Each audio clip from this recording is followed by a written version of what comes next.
There we go. Here I am. My name is Zhang. I'm from TPIC Canada, and I'm the executive director of my organization. We're actually part of a global network of nonprofit organizations with the same mission. Our goal is to really empower nonprofit organizations through technology, as they have said so nicely, so I don't have to say that very much of that here. It is a dream that I've had my entire life because I was born a techie geek.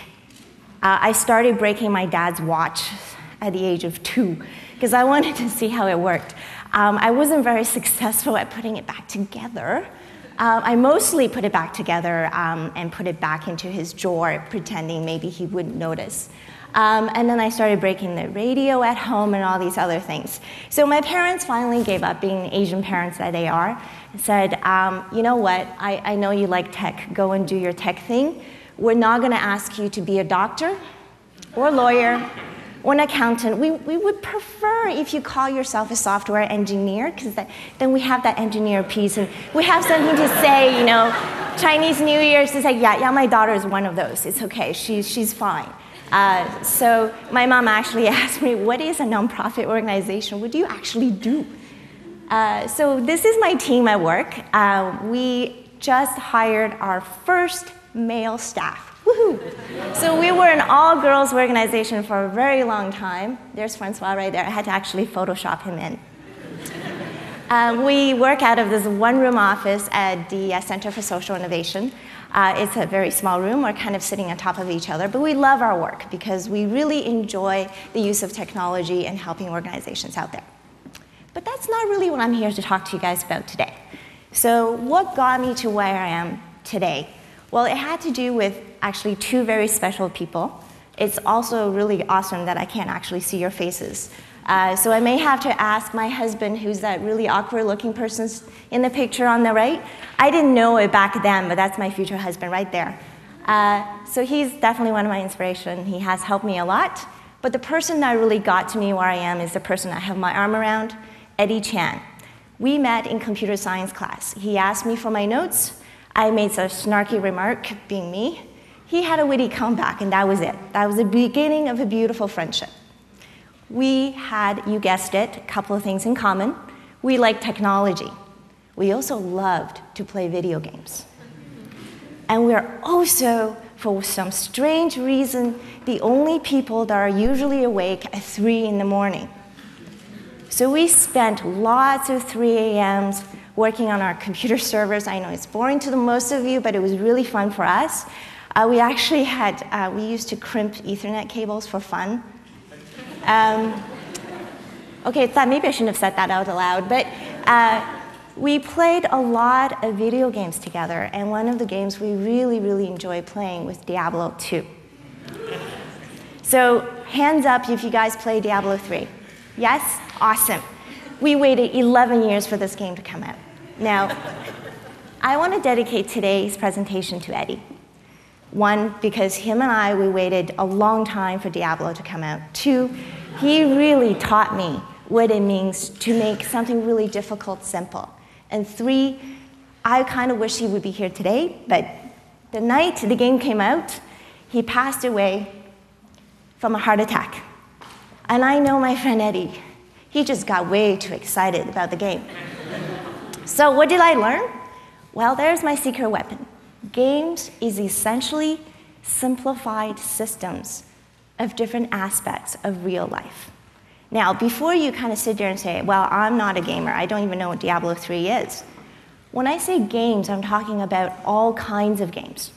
If you played volleyball, baseball, any team sport, you've played a game. If you played Angry Birds, and you don't have to admit this, if you played Farmville, that's a game too, okay? And Monopoly, Pandemic, Risk, any of these, they all have something in common. They have a very simple set of rules, what you can do, what you can't do, but the fun part aren't the rules in the game, it's what you can do, the creativity that comes out of gameplay. There's my character, Micah. She's a 28, she's now level 31. And when I took this picture, she was level 28. She's a wizard in the game Diablo 3. Okay, So what do all of these games, sports games, board games, video games, what do they all have in common? Here are the key elements. There's always an end goal to the game. It's very simple. It's about winning, right? You always know how you're doing. There's some sort of a score. There's feedback on how you're doing in the game. Failure is the way to success. Think about the times you have played a game. When have you only played it once and you're like, oh, that's it. That's it, that's it. I'm walking away. Come on, all of you will admit if somebody beat you at a game of poker, if you lost at a game of, I don't know, Monopoly, you're probably going, wait, hold on a second here, Mom. Let's have another go at this. I can beat you. And lastly, you're not going to win some games by yourself. You could try and play volleyball by yourself. I like to see that. But you can't be everything at one time. So you actually have to depend on your teammates to win. So what I'm going to do right now is spend the next few minutes and show you guys what I mean in Diablo 3. First of all, goals. Well, it's very simple. I don't know if you can see, but in the game of Diablo 3, there's a nice exclamation mark on the top of the person's head. It's bouncing a lot of the time in case you can't see it. So you know exactly who you need to talk to get your goal. There's a nice little map right there with a little arrow pointing towards where you should go. And in case you forgot, the objectives of your game is on the screen right there. So you know exactly what you need to do, where you need to go, and what are you going to do when you get there. And also, I was doing not so well here. As you can see, my health is very low. You know exactly what resources you have available to you and what you're doing wrong. And you also know what tools you can use in this case. What spells do I have? And also, look, if you see the little progress bar at the bottom, I know exactly how far I need to go to the next level. And if you're fighting the big bad, it will tell you exactly how you're doing where you're in the fight. And in case you're not sure, in something like a game like Diablo 3, they give you tons of real-time data. You know exactly where your critical hit percentage is, how much damage you're going to do with whatever spell it is that you want to use, how well you're protected with your armor. And plus, because it's all about getting the tools, the drops, the loot, and they tell you exactly what percentage is, how much is going to increase your hit, or your critical chance, so you can sit there for hours without even playing, just to put the right set of armor on and have the right spells to go out there for that goal that's clearly defined. Follow the map with the arrow pointed to you to where you need to go and what you need to do. And yes. And when you're in a boss fight, you'll see this a lot. Probably 20, 30 sometimes if you're me. When you fail in a game, which you will, guaranteed to fail, it's okay, because games teach you that all you need to do is try again, especially the boss fights. But they also teach you something else different, is that you can't just do exactly what you just did before in a boss fight, because guess what? You will die again. So every time you play, you need to adapt your strategy as you go. You have to learn from your previous failures. And your motivation comes from failing, and in the case of Diablo 3, dying and losing durability of my equipment, which cost me money.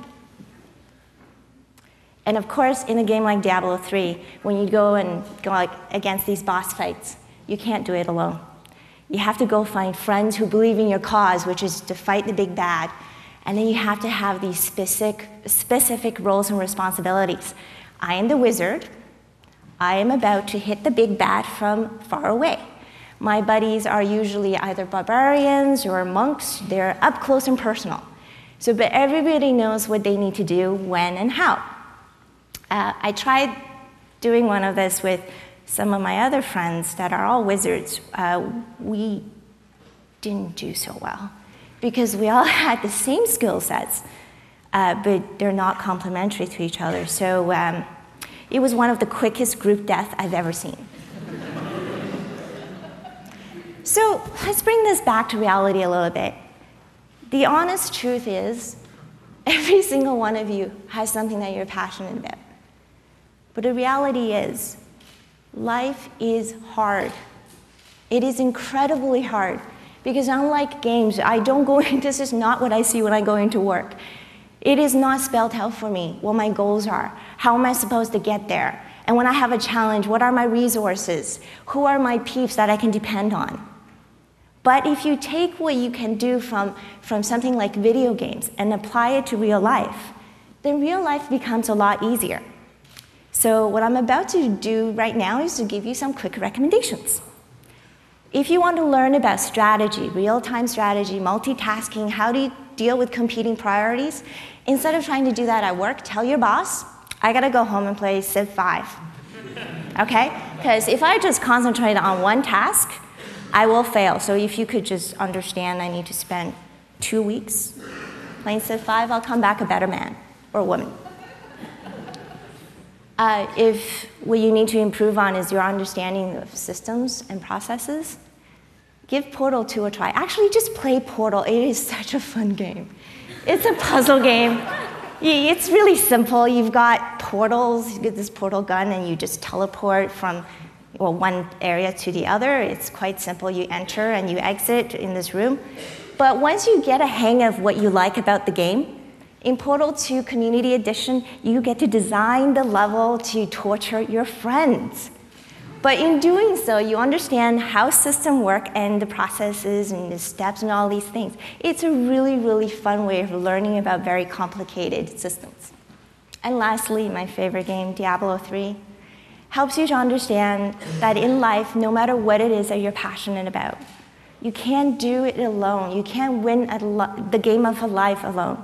So you need people that support you, that understands you, and they're going to be the ones that will go and play their role to help you succeed in life. So game on, my friends. That's all. My battle tag if you play Diablo 3. If you don't, it's okay. There's my email. Thank you.